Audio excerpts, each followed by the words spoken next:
I'm sure to watch. On the sideline, you don't get a chance to enjoy it, but I knew it was a good basketball game going on, and we just would have loved to actually come out on the winning side of that.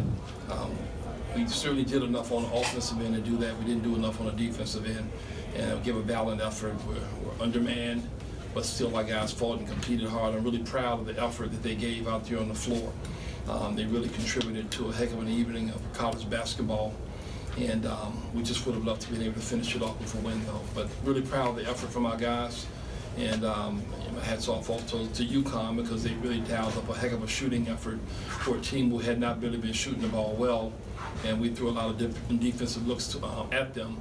But you never can anticipate a team being able to make 13 threes when they haven't been shooting the ball well.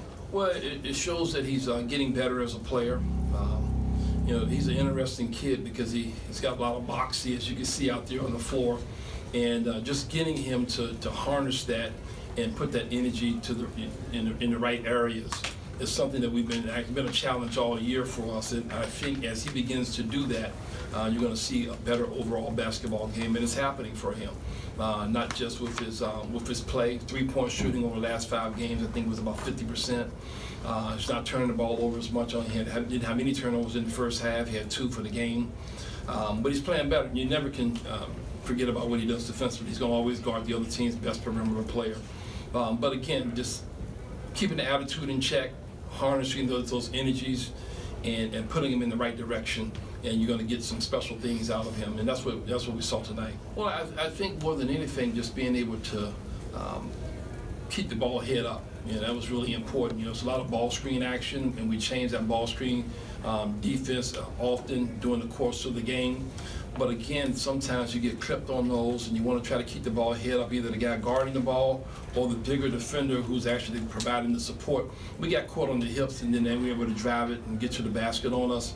Or sometimes we had to help off the corners, and they kicked it out.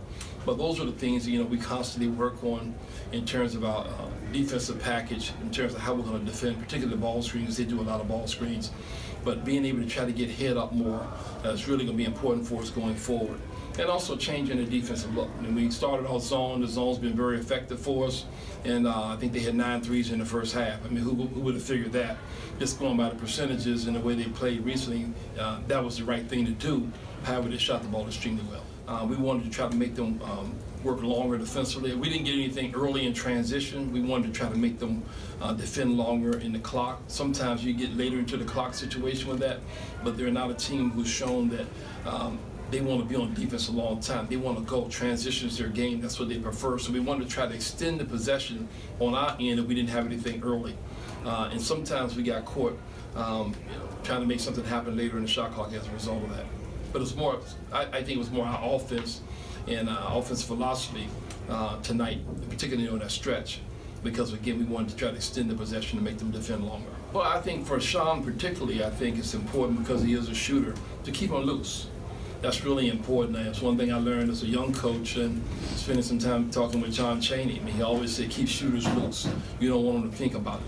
And that's one of the things we do with Sean. I don't want him looking over his shoulder or thinking twice about shooting the basketball, because that's typically where kids really struggle in terms of the mental aspect of it, because they think, is it a good one, is it a bad one, is the coach happy with the shot, is he not happy with the shot? They start questioning themselves. One thing you have to do, particularly for a kid like that, you have to keep him loose. You have to allow him to be who he is. And that's one of the things that I've done with him. I just want to keep him loose, don't let him overthink things. And a lot of the game's going to come to him as he matures. He's just a freshman, and he's going to get better. And he's got a great work ethic, and he's got a great smile. And his energy provides enthusiasm to the team throughout the entire game. In practice, he's the same way. So he's a plus for our team, and I've shared this with him, whether he's scoring the basketball or not, because he provides spacing on the floor, and he always brings enthusiasm and energy to the team.